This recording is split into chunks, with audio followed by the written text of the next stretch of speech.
నారాయణకి నియోజకవర్గ ప్రజలకు నమస్కారం. మిమ్మల్ని వదిలి వెళ్ళి 10 సంవత్సరాలైనా నా ఆలోచన, నా మనస్సు అంతా ఇక్కడే ఉంది. నారాయణకి ప్రజలే నా కుటుంబంగా బ్రతికిన, మీ అభివృద్ధి లక్ష్యంగా పనిచేసిన, నేను ప్రారంభించిన ప్రజాసేవను చేసిన అభివృద్ధిని ఇప్పుడు నా బిడ్డ పట్లోళ్ళ సంజీవ్ రెడ్డి ఎమ్మెల్యేగా కొనసాగిస్తున్నాడు. మీ అందరి చల్లని దీవెళ్లతో మన నారాయణకి రాబోయే 10 సంవత్సరాల్లో వెనుకబడిన ప్రాంతం నుండి అభివృద్ధి చెందిన ప్రాంతంగా మారి రాష్ట్రానికే దిక్సూచి కావాలి. అందుకోసం ముఖ్యంగా ఈ ప్రాంత యువత ముందుకు రావాలి. మీలో కొండంత ప్రతిభ దాగుంది.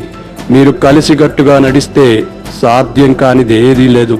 నారాయణకి ప్రజలంతా ఒక కుటుంబంగా అన్ని రంగాల్లో ఉన్నతంగా ఎదగాలని, ఆదర్శంగా నిలవాలని కోరుకుంటున్నా. నా ఆశీస్సులు ఎప్పుడూ మీతో ఉంటాయి.